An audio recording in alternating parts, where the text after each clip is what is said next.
nama Warini, NIM B1B1 19070, dan di sebelah kanan saya Atas nama Sugianton dengan NIM B1B1 19062. Dari belakang saya atas nama Anastasia Gabate dengan NIM B1B1 19087, dan yang terakhir adalah Nama saya Wulia Mayati dengan NIM B1B1 Tema saya selanjutnya kami akan mempersembahkan video dari kami. Selamat menikmati.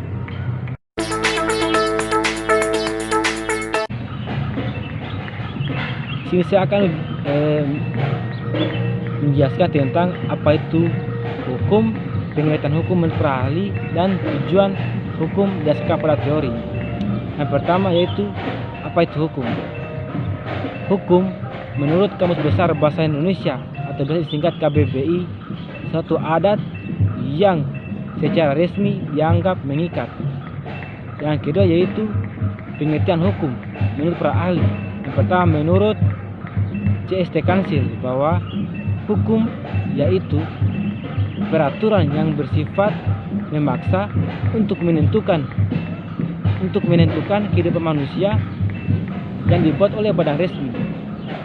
Kedua yaitu menurut Mascur bahwa hukum yaitu akal tertinggi yang ditanamkan dalam akal diri manusia untuk menentukan mana yang boleh dan mana yang tak boleh dilakukan.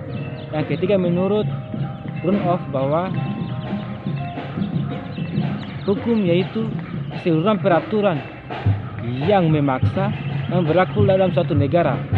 Yang ketiga yaitu tujuan hukum berdasarkan pada teori. Jika ditinjau dalam teori, tujuan hukum terdiri atas 3 teori. Yang pertama teori etis, teori utilitas, dan teori campuran. Teori etis. Teori etis, tujuan hukum berbicara yaitu semata-mata untuk mewujudkan keadilan. Dan sedangkan teori utilitas bahwa hukum yaitu hukum untuk menjamin kebahagiaan terbesar dalam diri manusia yang sebanyak-banyaknya. Dan yang terakhir yaitu teori campuran, yaitu hukum bertujuan untuk mewujudkan ketertiban bagi pihak yang melakukannya. Ya, jadi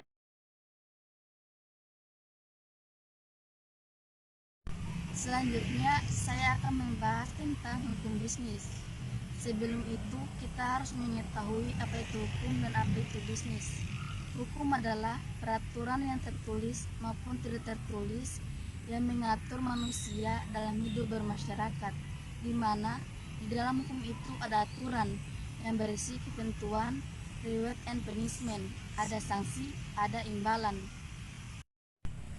Sedangkan bisnis adalah kegiatan usaha yang ditujukan untuk mencapai keuntungan atau profit, baik dalam bidang produksi, distribusi, dan perdagangan barang dan jasa. Apa sih prinsip bisnis itu? Prinsip bisnis adalah untuk mendapatkan keuntungan sebesar-besarnya dan efisiensi. Jadi, hukum bisnis adalah hukum yang mengatur perilaku dan kehidupan di dalam sektor bisnis yang substansinya dipengaruhi oleh sistem ekonomi yang diberlakukan dalam negara tersebut. Selanjutnya, sumber hukum bisnis dilihat dari hukum tertulis. Pertama, Undang-Undang Hukum Dagang. 2. Undang-Undang Hukum Sipil. 3. Peraturan perundang-undangan khusus yang mengatur tentang hal yang berhubungan dengan perdagangan. Selanjutnya ruang lingkup hukum bisnis. Pertama, kontrak bisnis. 2. Bentuk organisasi bisnis atau badan usaha. 3. Penanaman modal. 4. Jual beli perusahaan. 5. Pasar modal. 6. Pesaing usaha, dan lain sebagainya.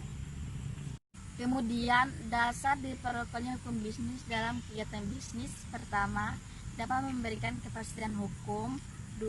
Dapat memberikan kesebandingan hukum.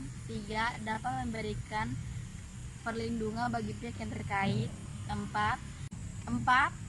Dapat diterapkannya prinsip-prinsip penegak hukum, yaitu sebagai berikut. Pertama, adanya landasan hukum yang kuat. 2. Pelaksanaan hukum yang profesional dan proporsional. 3. Adanya lembaga peradilan yang kredibel dan independen. Sini ada 2 poin yang akan saya jelaskan. Pertama, jual beli. Kedua, uang prestasi. Jual beli persoalan pengertiannya menurut hukumnya, sedangkan prestasi pengertiannya dengan bentuk-bentuk prestasi. Oke, langsung saja.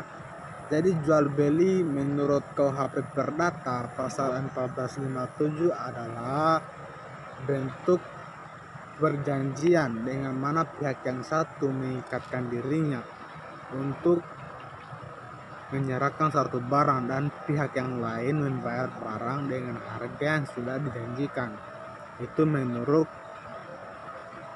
pasal 1457. Sedangkan menurut Abiyaya Zakaria Al-Ansori, jual beli adalah pertukaran harta atas dasar saling rela atau memindahkan harta milik dengan mendapatkan barang lain sebagai gantinya, dan dijalankan menurut syariah.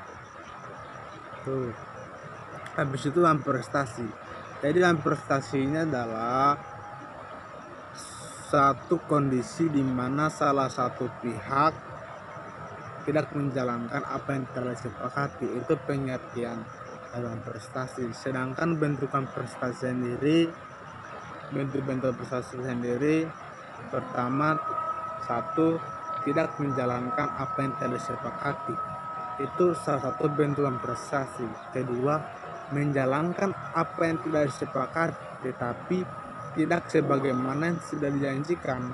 Itu kedua. Ketiga, menjalankan apa yang sudah disepakati tetapi terlambat. Yang ketiga, menjalankan apa yang seharusnya tidak bisa dijalankan sesuai dengan dijanjikan.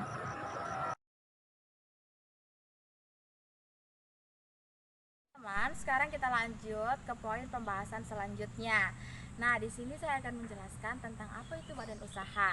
Nah, badan usaha sendiri pengertiannya adalah suatu kesatuan organisasi yang terdapat di dalamnya kumpulan perusahaan-perusahaan yang terdiri dari beberapa perusahaan, kelompok ataupun perorangan.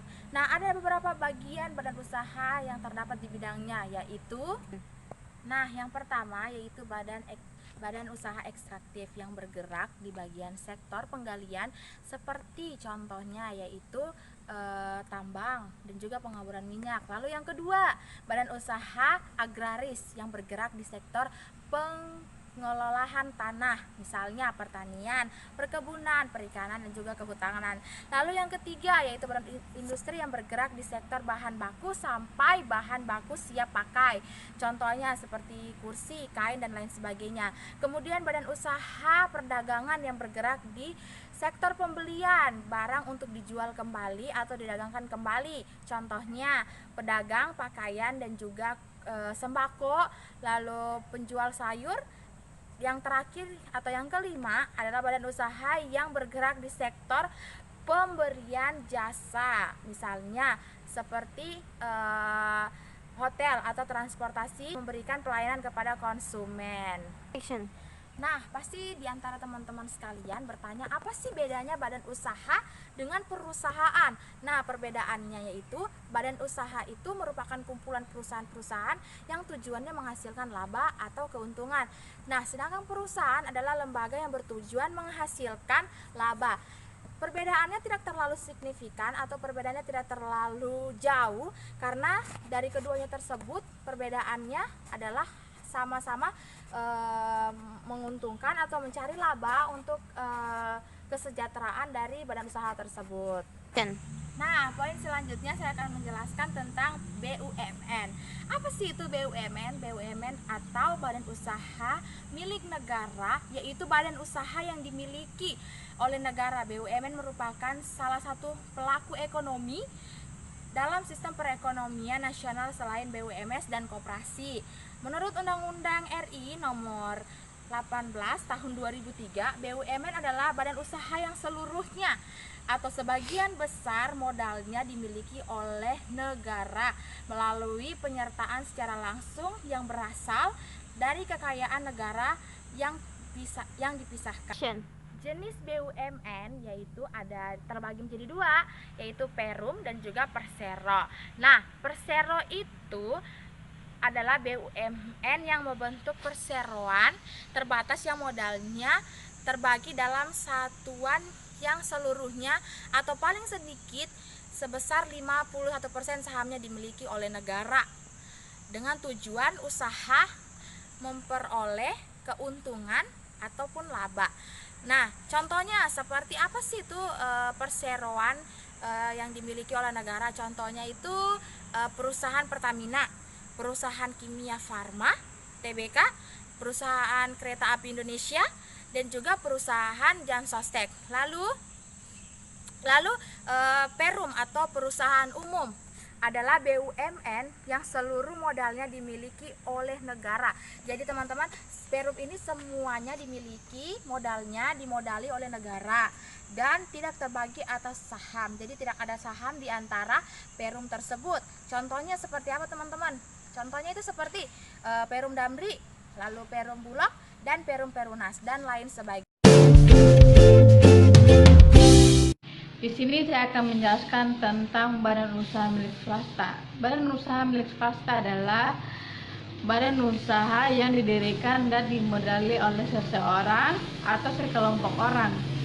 Berdasarkan Undang-Undang 1945 Pasal 33, bidang-bidang usaha yang diberikan kepada pihak swasta adalah mengelola sumber daya ekonomi yang bersifat tidak vital dan strategis atau yang tidak menguasai hajat hidup orang banyak. Berdasarkan bentuk hukumnya, badan usaha milik swasta dibedakan menjadi 3: perusahaan perseorangan, perusahaan persekutuan, dan yayasan. Dan perusahaan persekutuan dibagi lagi menjadi 3: firma, persekutuan komanditer, perseorangan terbatas. Dan perusahaan persekutuan adalah perusahaan yang memiliki 2 pemodal atau lebih. Dan firma adalah badan usaha yang didirikan oleh 2 orang atau lebih, di mana tiap-tiap anggota bertanggung jawab sepenuh atas penguasaan. Perseroan terbatas atau disebut dengan PT adalah badan usaha yang modalnya diperoleh dari hasil penjualan saham. Dan yayasan adalah suatu badan usaha tetapi tidak merupakan perusahaan karena tidak mencari keuntungan.